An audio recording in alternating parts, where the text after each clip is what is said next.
In our reading today of our For Today It Is Written purpose, we meditated on the passage from chapter 5 of the Gospel of Mark. And those who want to learn more about the 40 days of the It Is Written, and who knows, to do this purpose with us, you can just go to the website universal.org or to find the Universal Church nearest to you, or in any of our websites and type 40 days of the It Is Written. And you can start even today if you want. This passage of Mark chapter 5, we see the famous event when the Lord Jesus freed a man from a legion of demons. This man was demon-possessed. He lived in a region of non-Jews in Gadara, across the Sea of Galilee. And this man, being possessed by demons, by a legion of demons, lived a life completely alien to civilization. He lived in tombs, he cut himself, he did not sleep because the text says that he walked day and night. When they would try to bind him with chains and ropes, he had this supernatural power and he would break the chains. In other words, he had behaviors that we see nowadays in many people. For example, how many people can't sleep just as he couldn't? How many people, when they have an outburst, they break everything, nobody can hold them. Later, they don't remember anything. At times, they even kill, and they don't remember anything about it. How many people cut themselves like the man cut himself? The difference was that he used stones. Today, people use blades.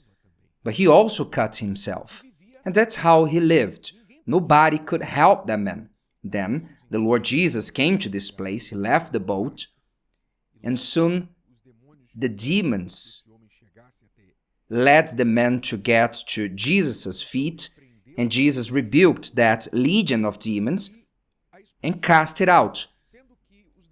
And the demons said, "As you are casting us out, allow us to go to the swine." And there was a group of men who had swine. There was around 2,000 pigs there, and Jesus allowed that. And he allowed that, and many they don't understand, and the swine had nothing to do with that. But you will understand precisely why did Jesus allow the demons to go to the swine. Then the text says, as soon as the spirits, the unclean spirits, entered the swine, and the herd ran violently down, there were about 2,000, down the steep, placed into the sea, and drowned in the sea. So those who fed the swine fled, and they told it in the city and in the country, and they went out to see what it was that had happened. The swine drowned, those who were taking care of the herd went to the city, and the city came out to see what happened. And when they arrived there, the text says, and then they came to Jesus and they saw the demon-possessed. Everybody knew that man. He was well known by the city, the crazy one of the tombs, who lived in the cemeteries, and saw the one who had been demon-possessed and had a legion sitting and clothed in his right mind, and they were afraid. In other words, the people from the city saw the demon-possessed in his right mind. He was transformed for good. And those who saw it told them how it happened to him who had been demon-possessed and about the swine. So the people of the city heard about what Jesus did for the man and what had happened to the swine. So what did those people do? Then they began to plead with him to depart from their region.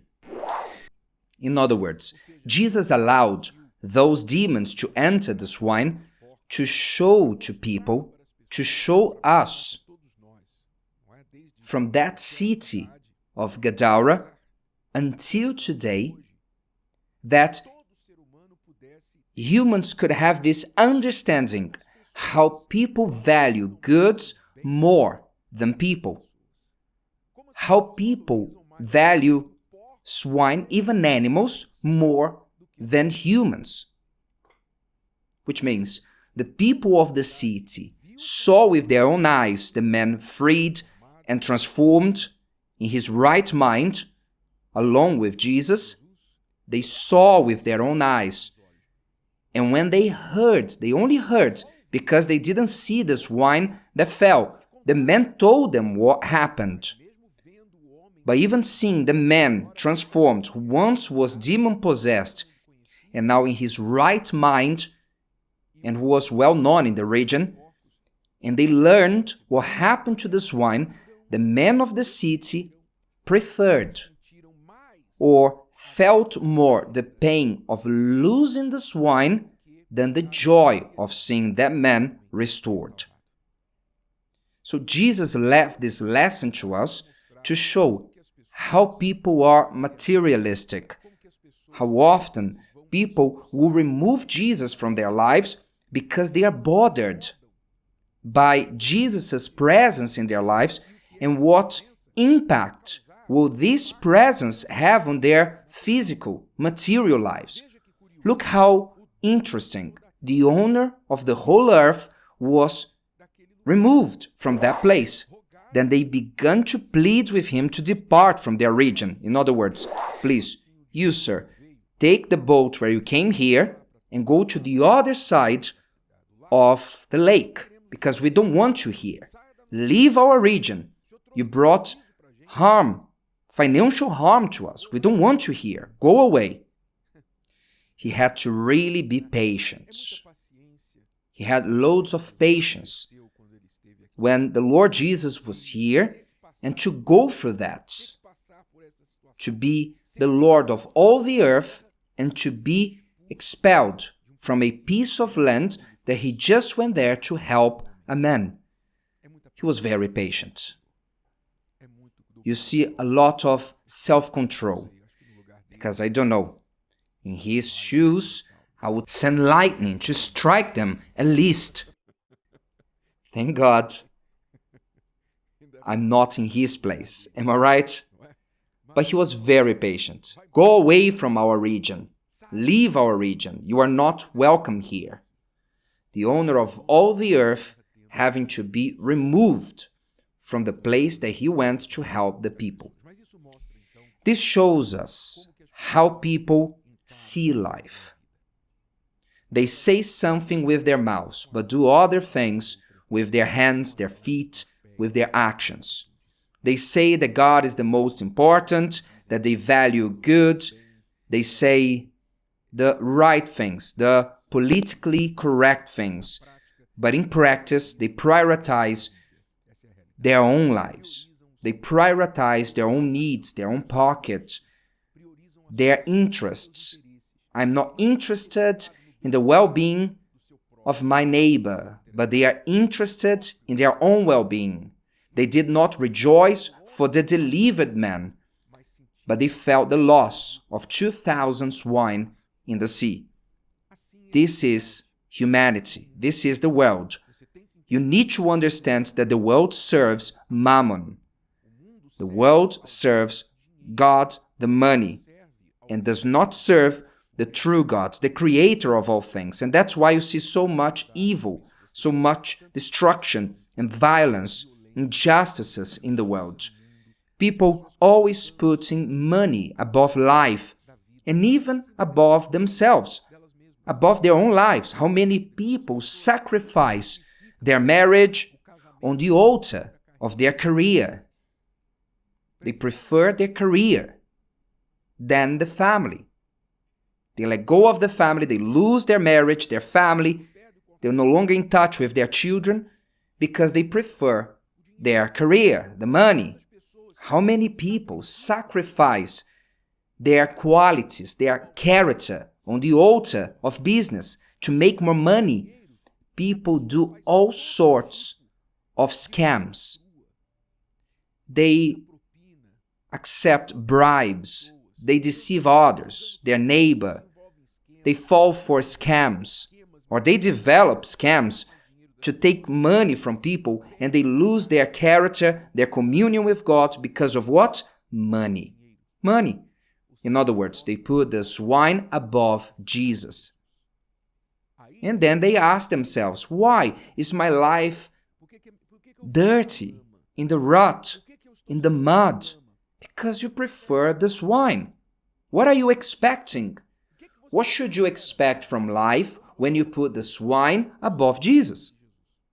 Tell me, what should you expect? As long as you live like this, prioritizing things, prioritizing material goods, money, your well-being, and using Jesus, maybe only to achieve these things, you will live a dirty life. A life just like pigs live, like the prodigal son. That's how you will live life. To live with God, dear friends, to live a clean life, pure life, you must give up certain things. You must give up certain desires, whims, for you to have the Lord Jesus in your life, guiding, reigning, doing His will above yours. You cannot have both things together. And the men from that region of Gadara understood that. What did they do? They removed Jesus. Get out of here. Go back to your region. As many have been living like this, and unfortunately, they are rolling in the mud. If today's video helped you and you know someone that could benefit from it, share it with them, and if you haven't subscribed to the channel, you may do so now. See you later.